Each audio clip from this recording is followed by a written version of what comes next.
Hello everyone. Today I want to share a couple of stories about what is happening in Turkey.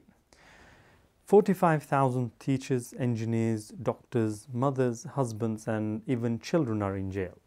Yes, there are 510 babies and toddlers who are imprisoned with their mothers. Some of the cases are even more tragic than this. For instance, the case of Fadime. She was in labor, then she gave birth, and they detained her the next day, just after she gave birth, even with her baby. Because of the state of emergency, a detained person can stay in prison months before even she see the court or a judge. So many new mothers who are arrested or detained like her, some with their children and some without.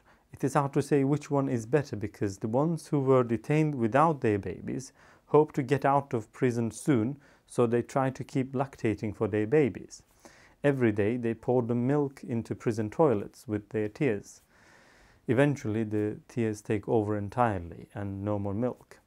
It has been months now. Even newborn babies are being punished at the moment, which I think is quite brutal and against the Human Rights Act. I want to share the story of Mustafa Zumre as well, a young engineer who was drowned in Meriç River.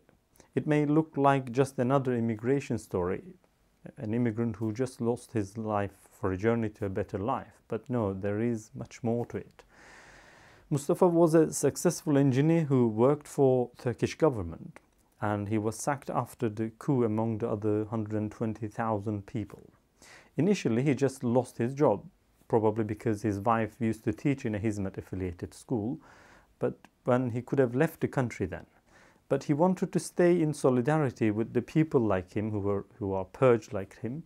So he stayed behind in Turkey to support other victims like him. Then one day he was detained as well, and he was locked in a cell where, in his own words, they tested every single imaginable torture on him. He said, "I can't even talk about some of the torture they did to me." He was released without a charge, but he was affected badly and traumatized and frightened. A friend of him said in a conversation he used to pause a lot in the conversations about his time in prison. Then Mustafa decided to leave the country, but his passport was already cancelled, which is another measure to pin down people in Turkey. They can't get a job in private sector, they can't work for anywhere else, and they can't leave the country as well. So Mustafa tried to do this by crossing the river to Greece. But the soldiers were chasing, so he jumped into the river because he didn't want to go back to prison again. The fear was so great. Police refused to search for his body. The very people who wanted to capture him alive were not interested in finding him anymore. He was persecuted while he was alive, but he was discriminated and persecuted after his death as well. So 3 months later, on 10th of March, his body eventually hit the shore of the river, just like Alan Kurdi. Mustafa has left a widow behind and 2 orphan kids. His children will continue to suffer because the situation is getting worse in Turkey every day.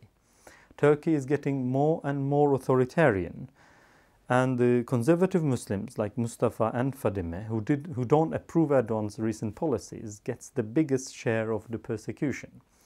Erdogan conveniently calls them as terrorists and purges them. He often silences all his critics with terrorism charges.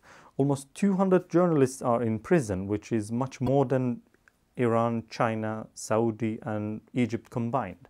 But Turkey is a candidate country for European Union, and everyone expects EU leaders to do a bit more in these troubled times. However, politicians seem to be happy to put their heads in the sand, seek trade deals instead of championing human rights, or even a shady deal like, if you hold back the Syrian refugees, we will look other way. But here is the problem. Just like ignoring Syria crisis at the beginning didn't solve the problems in there, made it bigger, ignoring human rights violation today in Turkey may increase the Turkish problem as well. Syria's population is just 22 million, but Turkey is almost 80 million. Some Turkish people, including Turkish diplomats, are already applying for asylum in different European countries. Turkey went in a war inside Syria just after the coup, and the threat of terrorism is on the rise. Once shining Turkish economy is in decline. The dollar is almost 4 liras. The upcoming referendum is designed to give immense powers to Erdogan. All the state infrastructure and the remaining media is consolidated on one side by fear, on the yes side, Erdogan's position. However, the no supporters are denied from holding meetings or even distributing leaflets on the streets to create awareness. This is the situation at the moment, and there is not much apart from raising awareness about the situation, keeping an eye on human rights violations in Turkey, being critical friend of Turkish government, and for keeping Turkish people in your prayers.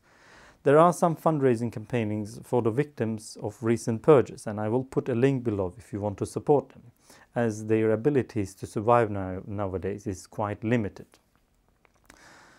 Thank you very much for listening.